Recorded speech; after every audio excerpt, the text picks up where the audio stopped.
All right, so welcome again to Military Guna TV, people. Thank you very much for joining me. And as you know, this is a Military Guna TV. You guys definitely know that we're building a solid platform where we can discuss and have great conversation around the football in the world, especially the Reggae Boys. Now, my normal habit is to get up in the morning and scroll through Twitter to see what's happening.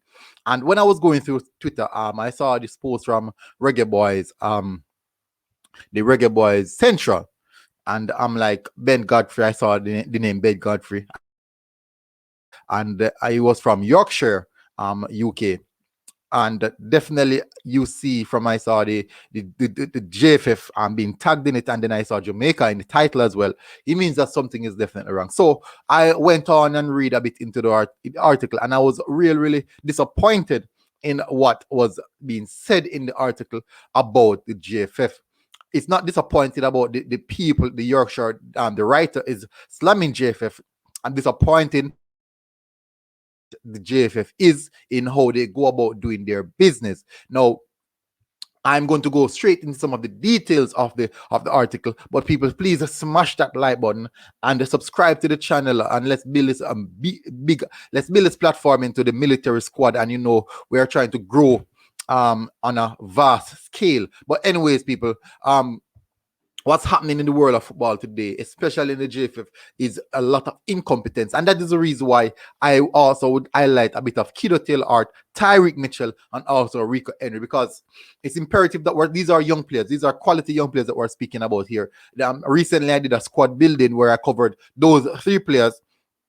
And I think another one, I can't remember his name at the moment, but I covered those players, and I was talking about how efficient we should be in getting these young players in as soon as possible, cap them, and let's see how far their potential can go. In the same sense, there's only two ways about it. If you cap them early, it's one of two things: either they really kick off in their career and you have a world-class player in the national team, or they just didn't cut the mustard, and then now you can say it was actually a loss. But in the same sense, it's an investment, and an investment worth to be taken. That's what I see a lot of countries doing right now. A lot of nations are doing the same thing. They're investing in the young players. So let me divulge a little bit inside into the article so that you guys can read what's happening. Also, I'm going to read it as well so you guys can know what's happening inside of the article, so people. So it's really disheartening. It's very disheartening, people. Hopefully you guys are seeing it clearly, because I actually enlarged the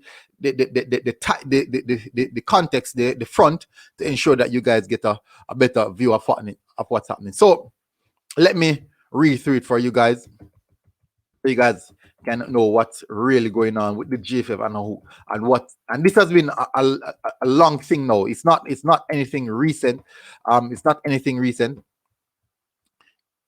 So Ben Godfrey, overlooked by Leeds United, Bradford City, and Jamaica. That is where interest thrive the most in what we are doing right here. But for now, former York City man is in England squad. Things could have easily have worked out very differently for Ben Godfrey.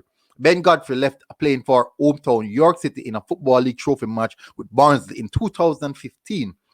The York-born 23-year-old Metric rise from League Two prospect to top of the game reached new heights last week when he received his first call-up to the senior England squad. A Premier League regular by the age of 21 and now among the country's best young talents. It almost seems unimaginably that as a 15-year-old, the versatile Everton defender was so highly rated by virtually everybody. A host of clubs, including Leeds United and Bradford City, was earlier disinterested or unimpressed by what they saw from the York City trainee, while representative honours look a million miles away. Now, York's Ben Godfrey challenged Barnsley Adams. Okay, so that's actually what. Indeed, the Jamaican Football Association. So this is the key part, people. This is the key part. This right here, people, is the key part. This year is the keeper. Remember now, people, this is a player that we are trying to go for, right? No, this is a player we're trying to get right now. So it says, indeed, had the Jamaican Football Association bothered to take a seriously an email from Godfrey's then coach at the Minister's Men's Academy, the player could have now been lined up as a reggae boy rather than for the 3 lines. So this is stating that they emailed Jamaica Football Association years ago in 2013 to come and have a look at this player. So send your Jamaican descent, send your scout. Let's see what he has to offer. But guess what? He said they didn't bother to take a look at the email. So the court said, I still have the copy of the email that I sent to the Jamaica FA back in 2013, which is literally 8 years ago, advising them to come and have a look at Ben and telling them he was definitely a player they should consider. Reveal Darren Kelly, that was the coach. The York City coach brought Ben Godfrey back into the club's academy and later handed him his YTS following his release from Middlesbrough. He was just a cut above, but England weren't interested in him, and Ben's dad, who had played professional rugby league, was one of Jamaican heritage. I felt that given how gifted he was, it would be a no-brainer for Jamaica, that they would be stupid not to want him. But I didn't even get a reply as far as I know. They didn't even come and watch him. So I know, look at it now. 8 years later, this is a player that we're begging to come and play for us, when we could have gotten him in 2013, when he was a youngster. We have seen issue when Raheem Sterling wanted to play for us when he was a youngster as well, and we didn't give him the look in. No, the situation is this. Not Raheem Sterling, I should have said. It's Leon Bailey, I should have said Leon Bailey. The situation is this. For me, this is how the likes of Kido Hart, Rico Henry, and Tyreek Mitchell will fall in place now. Let me close this down, people, so you guys can see. Let me really divulge into what I want to say. So people, this is the situation that we have at. And when we speak about how incompetent JFF is, people I think try to deflect some of that blame on other things. Now, this here is giving us a story. This is telling us a story of a player that was introduced to us at relatively a young age, 14, 15. Player. But because we know, I think because we haven't been in the World Cup for so long, we are trying to find player profile in the middle age. And because of that, because we can't find the player profile in the middle age, and because of that, we're trying to fill a gap to make our way into the World Cup. Then now we're going to say we need experienced players. So we're filling the team of players 35, 36, 37. But the young players have no route into the national squad. The young players no route into the national squad. There's no program. There's no scouting program for the young players across Europe as well. What is our scouting program? What are we doing? How can we get better if we're just looking at the same players over and over? That has been failing. The players that have been failing us year after year, every cycle, every World Cup cycle. These are the same players that we're looking at. When will things change that we take another approach? Now, we all know that Kido Hart would definitely play for Jamaica. When are we going to make that move? As we saw that he was not on the short list. He was not on the short list for the friendlies.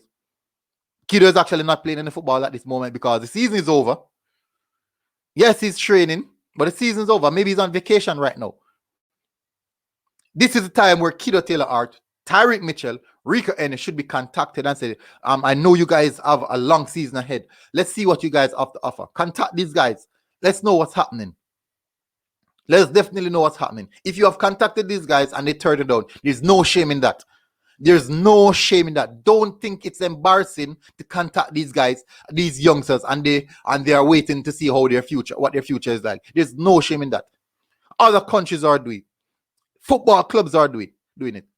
Other countries that have also already won the World Cup are still doing it and contacting players who are turning them down. So why are we so ashamed? Why are we so proudful that we can't allow a player to turn us down? We need to move away from that mentality if we're going to proceed into what we want to do. We have a player like this now. No, we want him, right? No, he's a finished article, and that is when we want the finished article. JFF, you guys need to fix up. Definitely, there's so much young talents out there right now. There's so much abundance of young talents out there right now. And definitely, this article that was written, I am quite sure that Ben Godfrey oversee that this article. I'm quite sure. Because if he was not comfortable with this article being written, I'm quite sure that it would not be published. The coach maybe have contacted him and said, okay, this is the situation, and I'm going to write this article. And I'm going to speak about your situation with the J.